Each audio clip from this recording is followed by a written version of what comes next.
Welcome to Empowered in Tech, Women in Tech Netherlands, the podcast, a show where we amplify the voices of women shaping the future of technology. I'm your host, Ilaria Severi, an expert in branding, social media, marketing, and more.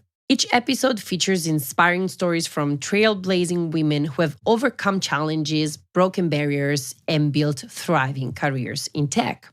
Many of us at some point in our careers wonder if we are on the right path. I imagine everybody has had this thought at some point. Do we continue climbing the corporate ladder or take a leap into something new, maybe even start our own business? Well, at a recent event organized by Women in Tech Netherlands and 10th Revolution Group, I had the pleasure of meeting today's guest, Wendy Moree. She shared already during that event her journey of leaving the corporate world to start her own company, a shift that completely transformed her life and career.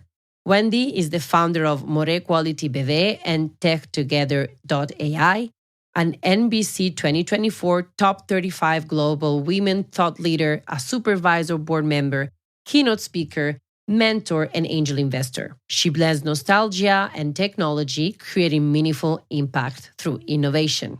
Well, if you've ever thought about making a big career change but felt unsure about where to start, this episode is for you.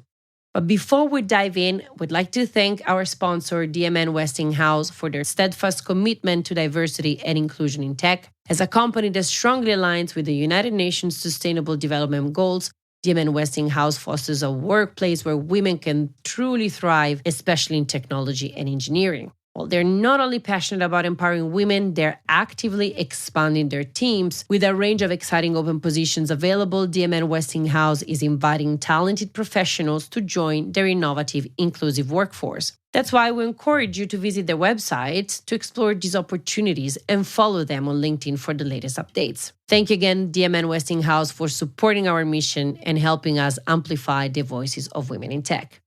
Now, let's dive into Wendy's journey. Hi, Wendy. Welcome to the show. How are you? Thank you. Thank you. I'm so happy to be here. An honor to be asked to be here. So thank you. I'm so glad that this month, this April, we have you because I know you have a beautiful story, a lot of things to share. So I'm glad I could get you as one of our guests. You know, your career transformation is very inspiring, and it really, caught my attention when you talked about it during the event a couple of months ago. And I wanted to dive more into that. So, what would you say? What was the moment that made you realize that you were ready to leave the corporate world and start your own business? For me, it was a specific moment that I remember pretty well when I thought my ego is fulfilled and I have everything I need to survive. And in the corporate world, the sky is the limit financially, right? You're caught into a golden cage, and it's really easy to stay there, and it's really easy to adjust your life standards towards that income. When I was nominated for Role Model of the Year by Equals for entrepreneurial women, because I founded the company, I didn't do anything with it. I registered the name, I didn't do anything with it. And then I thought, this is it. I don't need to achieve anything more to be more happy. I don't need to drive a bigger car. I'm in a happy place in my life. And for me, now is the moment to help others, but also to follow the gut feeling in my belly, like what makes me really happy. And that's when I took the leap. And I mean, that's a fantastic story, but did you ever had some fears or hesitations when you decided to take the leap, even if you were aware of being happy and you're like, this is the right moment? Every day.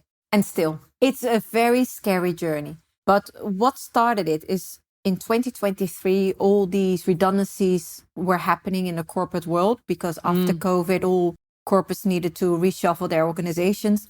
Yeah. And I had a meeting with my team and I said, can you prepare your backup plan, the what if moment? But to prove how you did it, I said, let me start with my backup plan. And I only had one company phone and my bank, everything was on that phone.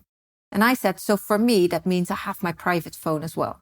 And then I thought, what else would be my backup plan? And I already had the name for a long time. I didn't know what the plan was. I didn't know what I wanted to do with it. So I registered the name without a real plan. And I thought, this is my backup plan. If I'm being made redundant tomorrow, then I have a company to lean back on. So I registered that on the 1st of January, 2024.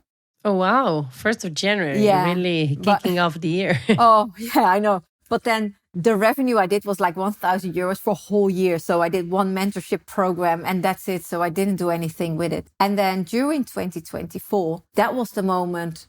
And I know that was after summer for myself. I think it was October, November that I thought, okay, I need to take that leap. And I had a conversation with my back then mentor, who used to be the country leader of Salesforce, but he moved away and he was still my mentor. And we had a conversation about this. Like, am I going to leave Salesforce and I'm going to start as an entrepreneur? And I didn't dare to. And this was before Christmas. And he said to me, it's always scary. You just need to have faith. So I had a conversation with Salesforce in January to say, hey, I think for me, it's time to leave. And what are the possibilities for me to leave on a very, good negotiated way and good terms. So we decided together that I was going to leave from the 1st of May, 2020. It's now 25, 24.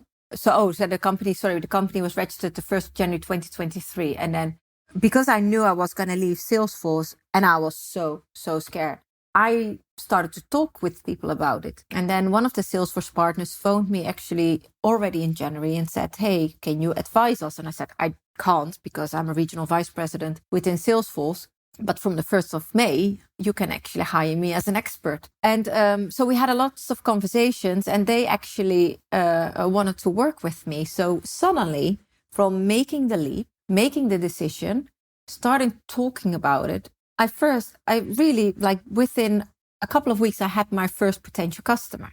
So I then decided, okay, I have this company as a ZZP, which is in Holland, like you work as the freelancer. Yeah, the one-man show, the one-woman show. And I thought, okay, I need to think big. And somebody told me, do you want to become a managing director? I know a couple of women, and also we had conversations with Adobe as the managing director or with different big companies. And somebody said to me, do you want to go this route? Or if you want to become an entrepreneur, you need to have faith and you need to take that leap. And that's when I decided I don't want to be like a freelancer. I want to own 10 companies in a couple of years. And I want to have all these companies that I set up, and I want to have a CEO, hopefully female CEOs, that are going to lead these companies for me when I've built them up or build them out. So I decided to turn my company into a holding structure, and Moree Quality BV became one of the entities under it on the 12th of April 2024. So that was last Saturday for this week, right? It's the 15th of April today. So that was the 1 year anniversary. And that was actually a whole process, but still, it's very, very scary, but we're going to talk about that. And I mean, how did you, because many times when we talk about stories of leaving the corporate world to start your own business, these business can have different forms, different shapes. If you talk to a lot of my fellow millennials, that would be starting a company more as a freelancer, like a consultant, or social media, marketing, remote manager. But here you're talking about really building a sort of like empire, we can call it that way, right? With different companies, a holding with different companies and different CEOs. How do you get to that decision? How do you know, and what steps do you take to get there? I think it's dreaming, daring to dream without boundaries. Because you step on a train to become an entrepreneur, and there's only one thing that you can do, and that's moving forward. And there's only one person in the morning that tells you to wake up and to start working, and that's yourself. So the whole journey wasn't that when I registered the name at the Chamber of Commerce, it wasn't, I'm going to have a holding and this is what I'm going to do. But I think over the months and to get yourself really well, to get to know yourself really well, I thought I don't know. It's hard to say of yourself if you're a visionary, but I love to be visionary. And I have a million ideas that I think, this is amazing. This is going to come out. And I will tell you because there's another idea in the making at the moment, actually. But also, I know I'm not that detailed person, that blue-green person, for example, who can help me, who needs to be my sidekick. And I love building things out. And I don't know if it's going to work. I don't know if I'm going to be successful. But it feels so bloody good to do what I want to do. And that there's nobody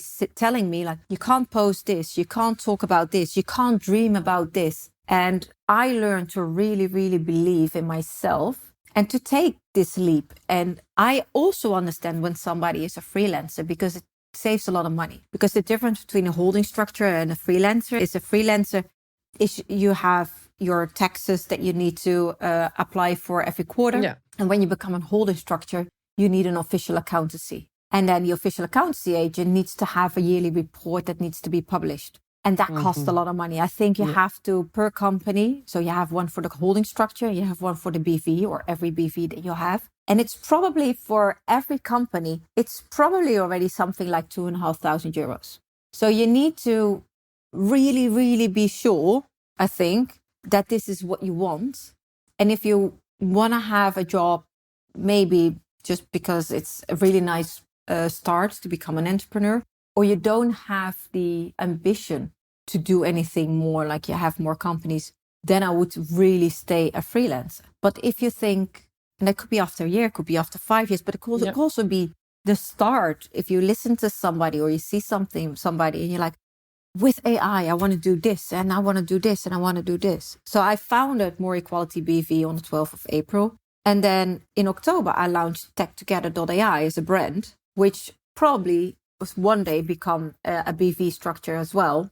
And only yesterday, I bought a new domain name because I work with a partner in India who helps me a lot. And we'll talk about that, how I organize everything and structure everything. And I have decided to launch on the 25th of May 2025 something called the Sapphire League, which is a community for executive female globally. And I can also see that maybe in the future I will be a headhunting agency because I have such a big network of female leaders. So it could be anything. And it could also be that somebody comes to me and says, I would love to start my own company. I don't know how to do it, but can we work together? And then I say, I have my holding.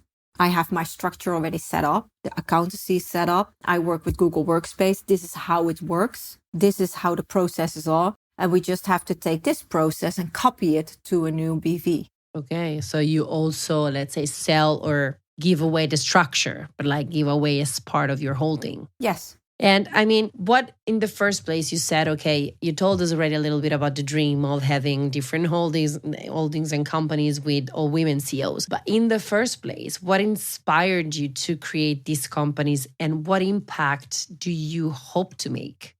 Good question, first of all. On the last day of January, the CRO of Salesforce phoned me and he said, why are you leaving? Don't you want to stay in the company?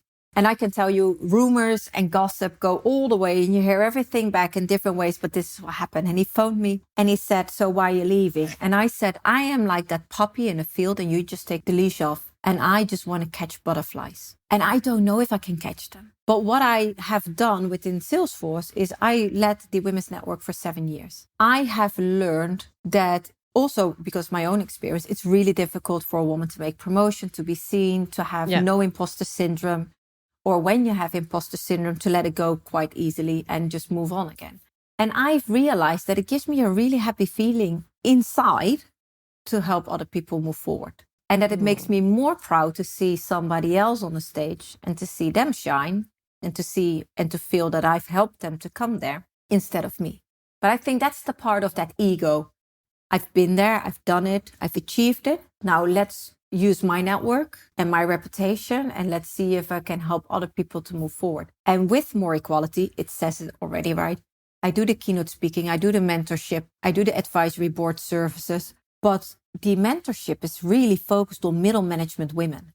And I could pick and choose. And I have to say, I think in the market, I'm very low priced for what I offer. And I do that on purpose because for me, I rather help more women to believe in themselves, to look in the mirror. And I said that on the event as well, right? I'm freaking amazing. I believe in myself. I think I can do this. But also to teach women how to profile yourself, how to find a sponsor, how to find a coach. How do you do that? How do you become a brand? And these women in 5 to 10 years will have high positions within companies. And I believe in karma. One day it will all come back, and then I will earn enough money to support myself and my daughter. But it makes me really happy. And I think that's the core of more equality. The freedom to do what I want to do, to say what I want to say. And there is nobody that tells me that what I do is not allowed. Wow, absolutely. Yeah. But I mean, this sounds amazing and almost like a fairy tale, but I like to keep it real in this podcast, right? I like to, not that we have to cry over, but or together. That's not what I want, but I still want to keep it real. And I have two questions related to this. How fundamental or how important it is to have a stable, let's say, economical background to start something like this, but also what were the unexpected challenges that you encountered throughout this new path? I can definitely both. I have a very strong opinion about. I think I've learned to deal with money on a very young age, to spend money in a logical way. Even if I didn't have any money, I tried to put money aside always. I also know there's not a lot of women that invest in shares or something, a stock exchange or anything like this. And I would say start tomorrow. Start today, even if it's 50 euros. Because you put it somewhere, you have to be patient. But from a very young age, I started saving up and I started to live. And I think I still do this till the day. How can I live a year ahead? Not a month, but a year.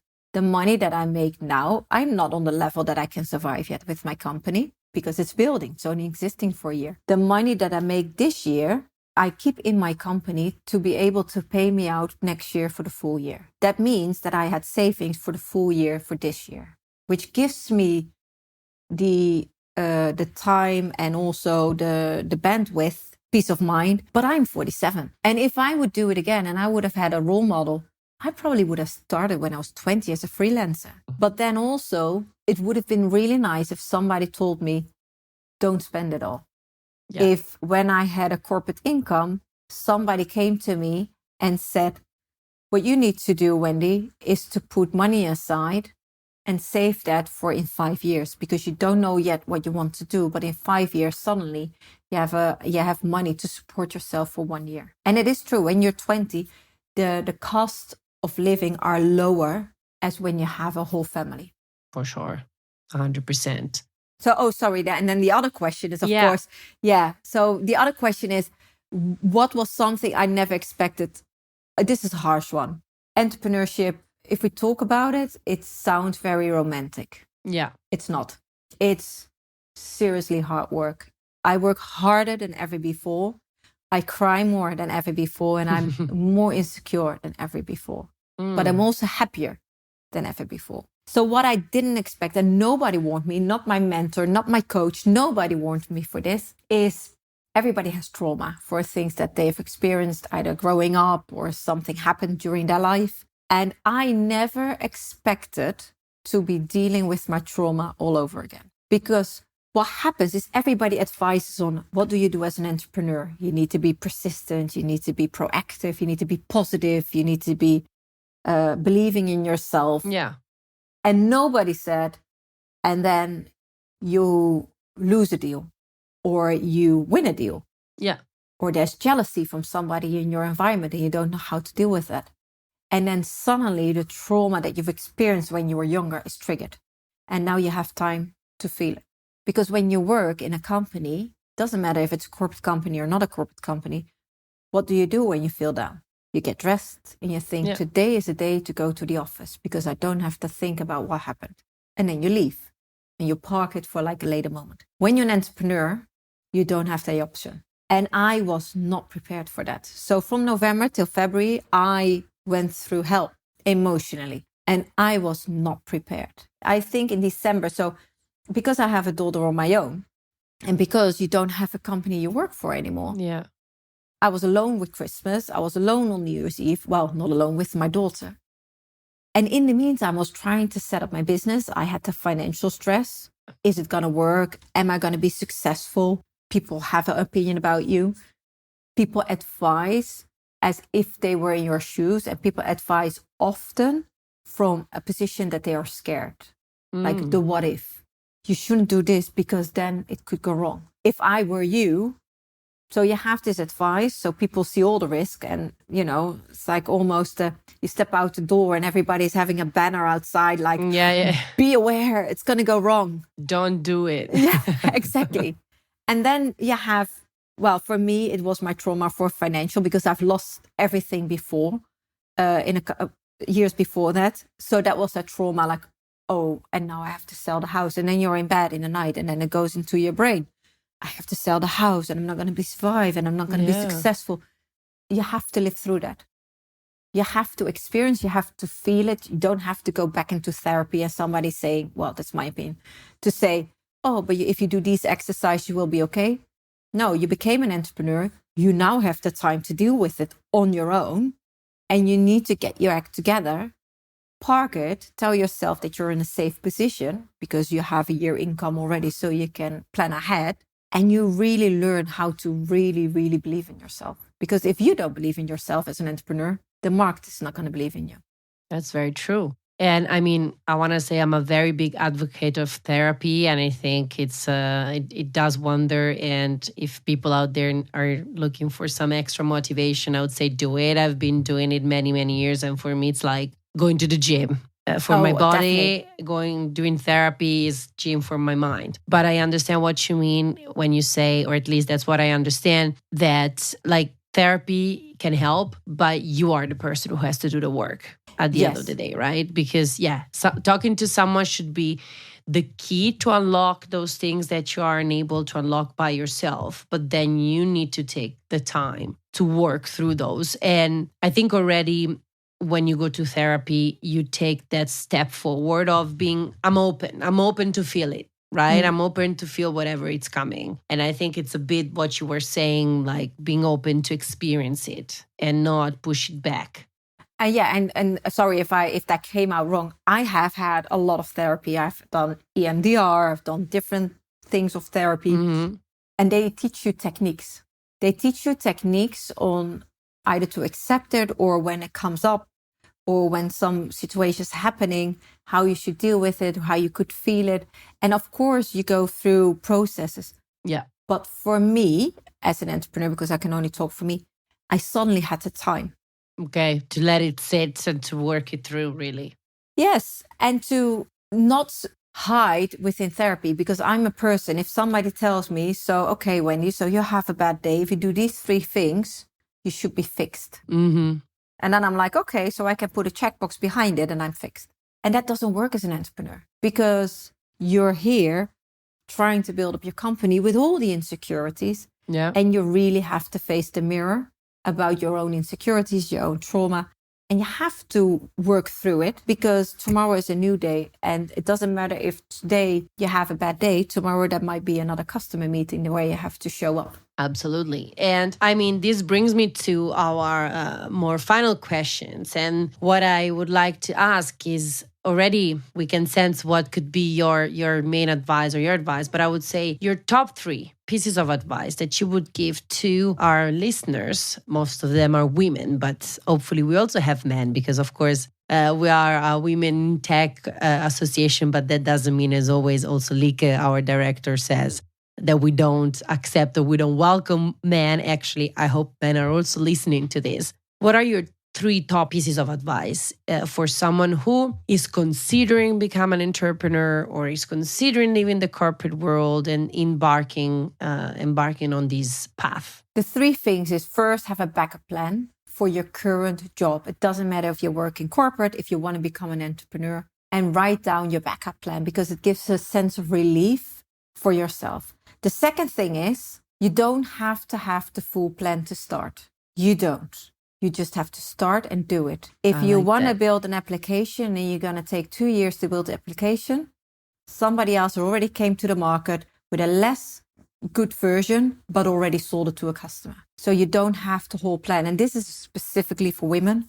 You don't have to go back to school to become an entrepreneur, because we women tend to get a diploma and then we should do it. That's very true. And you don't have to.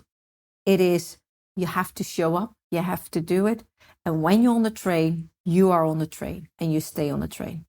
And what's your third piece of advice? Enjoy. Enjoy every moment of it, the freedom, the successes. Celebrate the fact that you're a role model to other people, that you can put your own time in there, that it's really fulfilling, that you're growing as a person, and that it's really, in the end, a beautiful world to be in. Definitely. And I love that. I mean, it's beautiful what you just said, and the 3 points made. Also, they touch upon something that we've been discussing in other episodes. And this is what I really, really like about our podcast, because we get to hear the stories of different women, some of them still in corporate world, some of them exactly like you, from corporate to entrepreneurship, like the last episode with Joy Adamson, where she also mentioned having a backup plan. So definitely, this is something to note down for everybody who's listening to us. Wendy and Joy, they're telling us, have a backup plan, whatever that is, just be sure. But also it's beautiful to see how different stories led to similar paths. Then, of course, you live it in a different way than probably she lives it. But I can see that both of you are very satisfied and very happy. So that's also, and again, like you come from a different country, she comes from a different country, but nevertheless, certain steps that you both took and the advice that you're also sharing nowadays brought you to where you are today. And that also shows, I hope it shows to our audience, the infinite possibilities, that where you come from might be a limitation sometimes, but it's not the ultimate limitation. It's about what you make or what you have, right? Your status. Are you single, single mother? Are you married? Are you divorced or whatever? Also, that doesn't define who you are or doesn't limit necessarily who you are, right? So I definitely love what you said. And I invite people to listen to our episodes too, so you can connect the stories that I've just talked about. And to close this off, one last thing you would like to tell our listeners? Anything that you think it's worth sharing at this point? Well, you can work with me if you want to look in the mirror and think, I'm freaking amazing. Yeah, but also it doesn't matter if you're in corporate, if you're an entrepreneur, if you're in a family-based company. If you leave a company, don't burn the ships behind you, because it's a small world in technology. Yeah. Enjoy every day. Life is so short. It's so beautiful. Build your sisterhood, reach out and have conversations. I like that. I think that's a very, very nice point to close off our episode. So thank you so much, Wendy, for being our wonderful guest of this month. And thank you for sharing all your experience, your knowledge. And of course, people, if you're interested, reach out to Wendy. Exactly.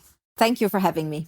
And also, thank you to all our listeners for tuning in one more time. If you enjoyed this episode, be sure to subscribe and leave a review. And don't forget to follow Women in Tech Netherlands on LinkedIn and visit our website to stay connected with our community. Also, I would like to say, same as I attended this event where I met Wendy, Women in Tech, the Netherlands chapter, organizes a lot of different events. At least once a month, we have the Cloud9 event. Everybody can join. It's a free event. So please check out the website. Start being part of our community. If you cannot join today, you can join tomorrow, but it's definitely worth it. And again, a special thanks to our sponsor, DMN Westinghouse, for supporting this podcast and empowering women in tech. Stay tuned for our next episode, where we will hear another inspiring story from a woman shaping the future of technology. Also, let us know if we should, or if I, in this case, should interview someone else, or who you would like to hear in this podcast. Let me know. You can also leave it in the comments on the podcast on Spotify. Until then, keep empowering and inspiring.